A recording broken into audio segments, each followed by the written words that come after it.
Yeah, I'm back.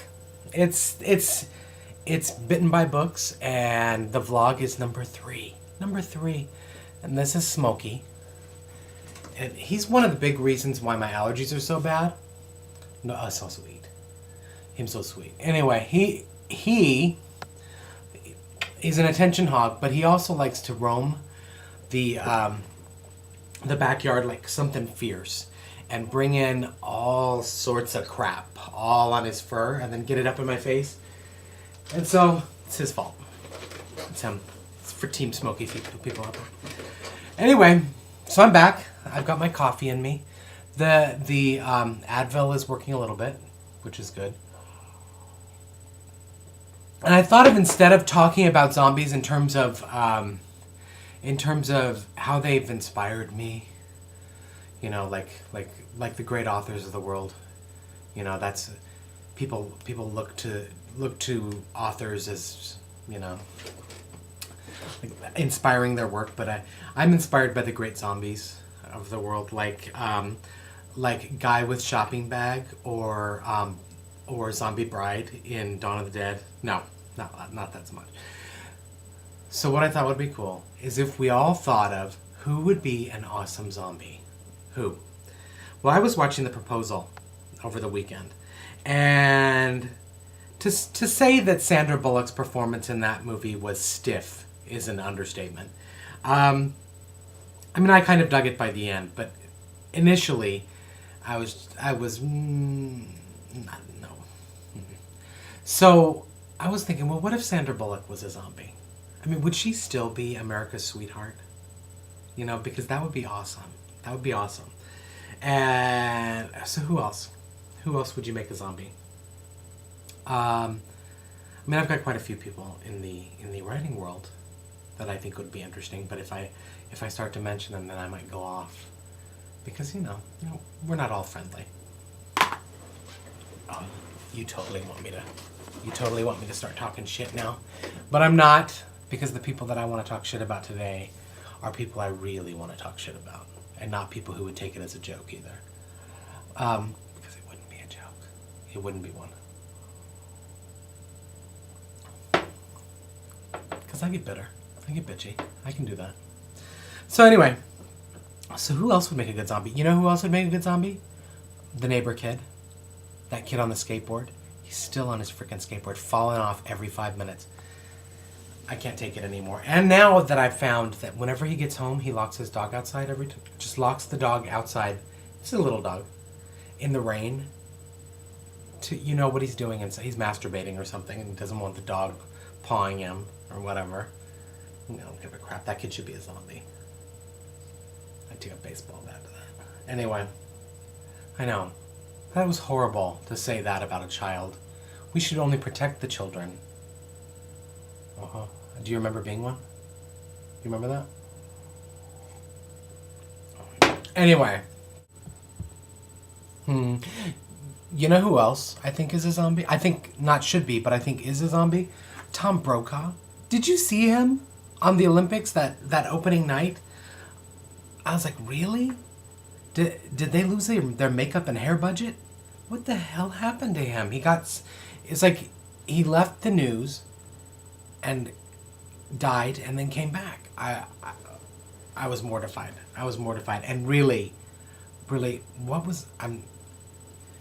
love watching the Olympics, but seriously. And there was some pretty cool stuff in the opening ceremonies. But where was Celine? What happened there? Because seriously, Canada. This is to Canada. Sarah McLachlan.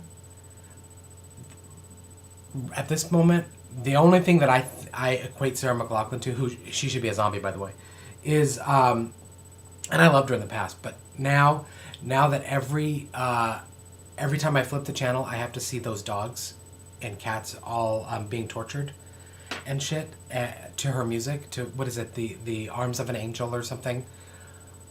I want to kill myself. Caroline insists that because she gave in and gave those people money, that she no longer sees those commercials, like it's some kind of brain block or whatever. Not cool, Sarah McLachlan, and I don't want to see you on anyone's Olympic opening ceremonies ever again.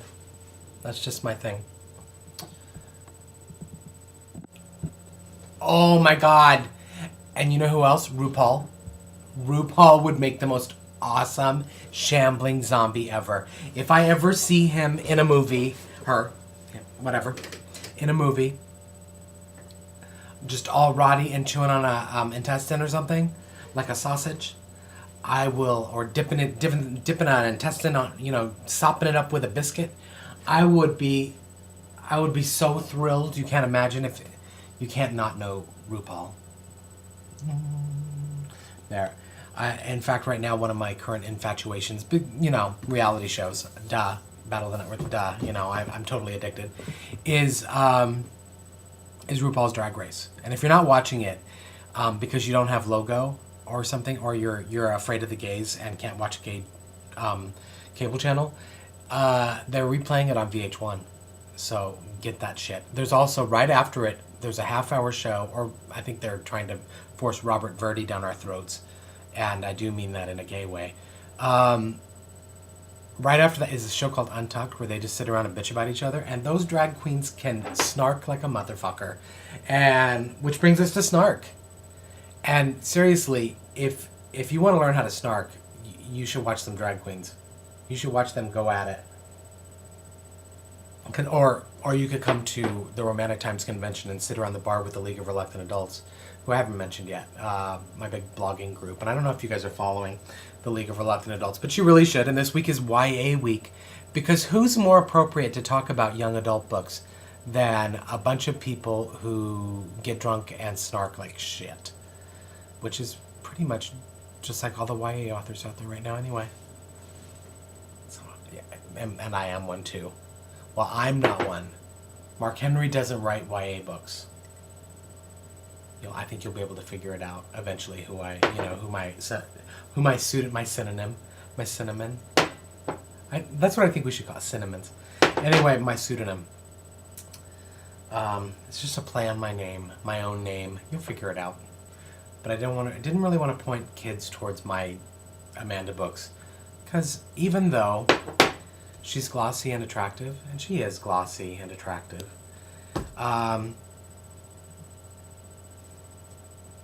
it's not exactly kid-friendly. Although this one, seriously, if anyone has read this yet, by the time you're viewing this, or if you've got the book already, please scan back. Please go to the appendix. Appendix, even better, an adolescent appendix. Let's call it Amanda Shutter, Juvenile Delinquent.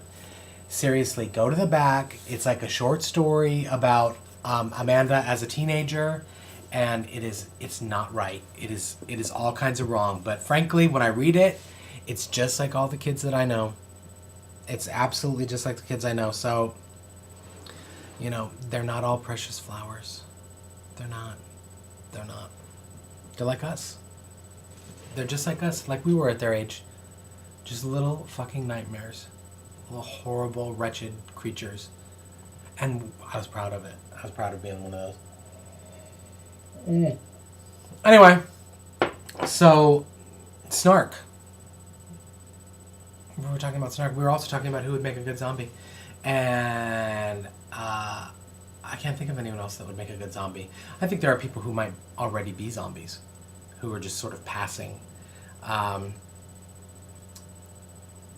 Jay Leno, and Jay Leno has been a zombie, by the way. I'm pretty sure he's been a zombie in a movie, or there was that one that looked like Jay Leno. But I'm pretty sure Jay Leno was in a zombie crowd scene at a young age. He was in a John Waters movie, that's for sure.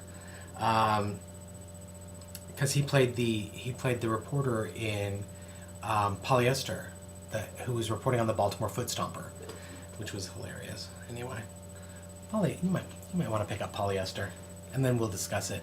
But seriously, in the comments, I want to hear what people have to say about the appendix of Battle of the Network Zombie. If you've got that book, read it right now. It's not going to spoil a thing about what happens in the book.